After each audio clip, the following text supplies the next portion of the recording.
另种我干嘛了？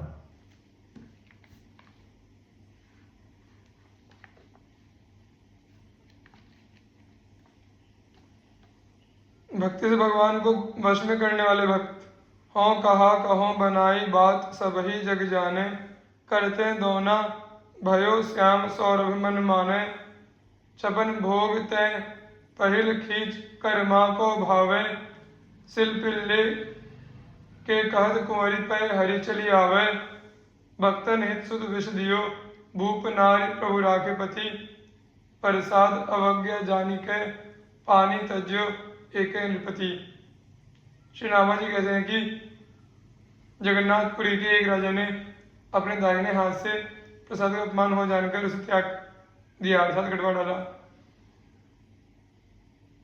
इस बात को मैं अपनी ओर से बनाकर क्या कहूँ, इसे तो सारा संसार जानता है कि उस भक्त राजा कटे हुए हाथ से दोना का वृक्ष उत्पन्न हुआ, जिसके पुष्प एवं पत्रों की सुगंध श्याम सुंदर को अत्यंत प्रिय लगती है। श्री जगन्नाथ जी को छप्पन राजभोग से पहले श्री कर्मा बाई की खिचड़ी अति स्वादिष्ट लगती है, अतः अब तक नित्य उसका भोग लगता है।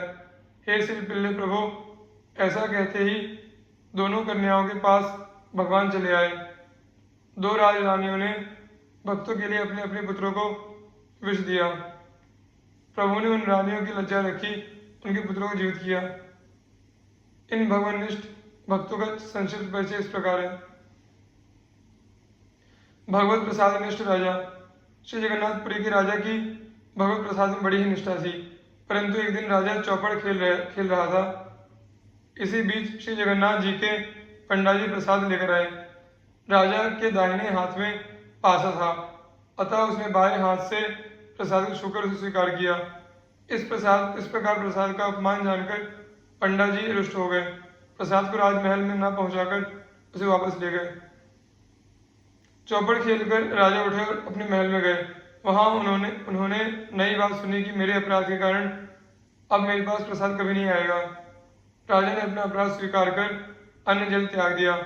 उसने मन में विचारा कि जिस दाहिने हाथ में प्रसाद का अपमान किया है उसे मैं अभी काट डालूंगा, यह मेरी सच्ची प्रतिज्ञा है। ब्राह्मणों की सम्मति लेना उचित समझकर राजा ने उन्हें बुलाकर पूछा कि यदि कोई भगवान के प्रसाद का अपमान करे तो चाहे वह कोई अपना प्रिय अंग ही क्यों न हो, उसका त्याग करना उचित है या नहीं। ब्राह्मण ने उत्तर दिया कि राजन, अपराधी का तो सर्वथा त्याग ही उचित है। राजा ने अपने मन में हाथ कटाना निश्चित कर लिया, परंतु मेरे हाथ को कौन काटे, यह सोचकर मौन और अत्यंत खिन्न हो गया। राजा को उदास देखकर मंत्री ने उदासी का कारण पूछा। राजा ने कहा, नित्य रात के समय एक प्रेत आता है और वह मुझे दिखाई भी देता है। कमरे की खिड़की में हाथ डालकर वह बड़ा शोर करता है, उसी की भय से मैं दुखी हूँ। मंत्री ने कहा, आज मैं आपके पलंग के पास सोऊंगा और आप अपने को दूसरी का छिपा कर रखिए। जब वह प्रेत झोंके में हाथ डालकर शोर मचाएगा तभी उसका हाथ काट दूंगा।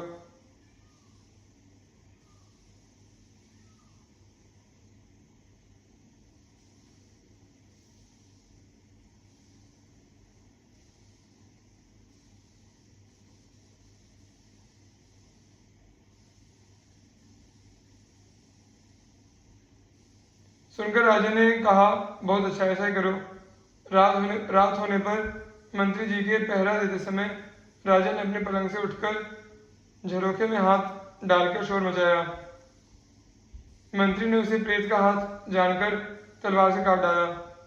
राजा का हाथ कटा देखकर मंत्री जी अति लज्जित हुए और पछताते हुए कहने लगे कि मैं बड़ा मूर्ख हूँ, मैंने यह क्या कर डाला। राजा ने कहा, तुम निर्दोष हो, मैं ही प्रेत था, क्योंकि मैंने प्रभु से बिगाड़ किया था।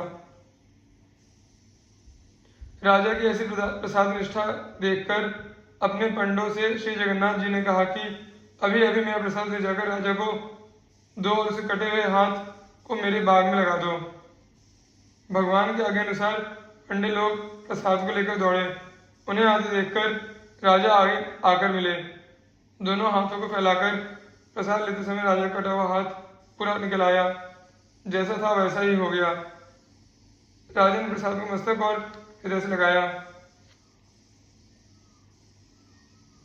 भगवत कृपा का अनुभव करके बड़ा भारी सुख हुआ। पंडित लोग राजा कटा हुआ हाथ ले आए, उसे बाग में लगा दिया गया। उससे दोना के वृक्ष हो गए। उसके पत्र पुष्प नित्य ही जगन्नाथ जी के श्रीअंग पर चढ़ते हैं। उनकी सुगंध भगवान को बहुत प्रिय लगती है।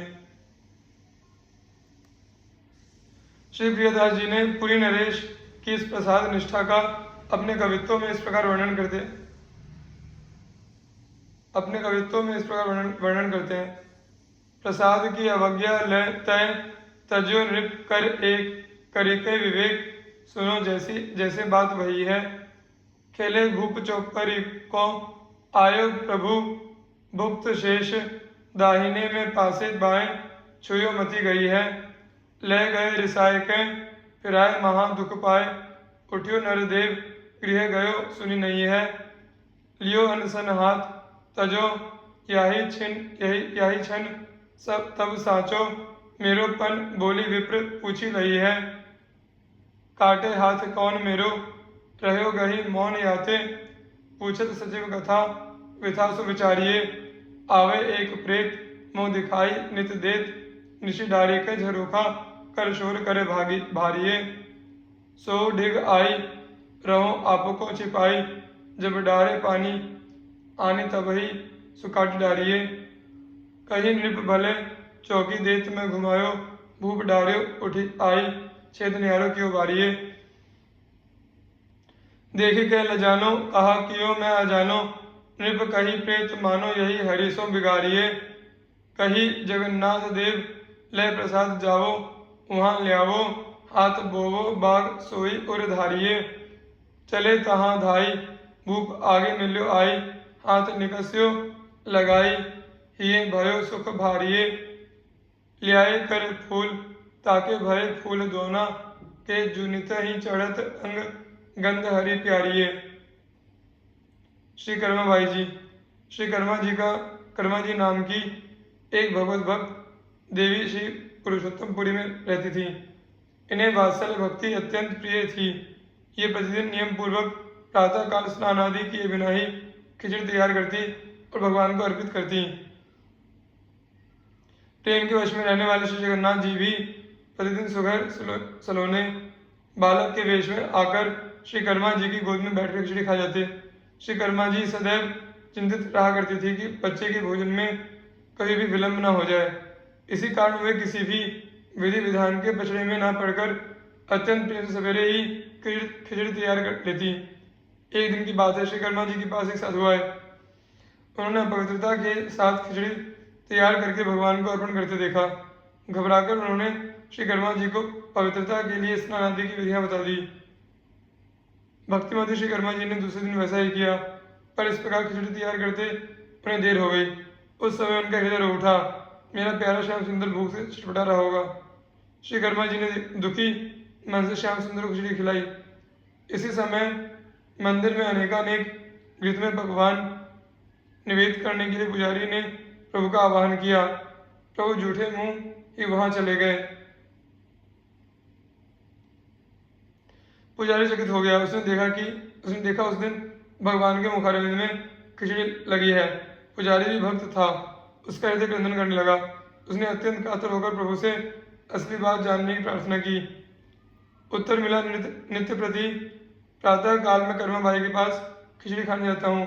उनकी खिचड़ी मुझे बहुत बड़ी मधुर और प्रिय लगती है, पर आज एक साधु ने जाकर उन्हें स्नान आदि की विधियां बता दी, इसलिए खिचड़ी बनने में देर हो गई, जिससे मुझे क्षुधा का कष्ट तो हुआ ही, शीघ्रता में झूठे मुंह आ जाना पड़ा। भगवान के आज्ञा अनुसार पुजारी ने उस साधु को ढूंढकर प्रभु की सारी बातें सुना दी। साधु घबराया हुआ श्री कर्मा जी के पास जाकर बोला, आप पूर्व की तरह प्रतिदिन सवेरे ही खिचड़ी बनाकर प्रभु को निवेदन कर दिया करें। आपके लिए किसी नियम की आवश्यकता नहीं है।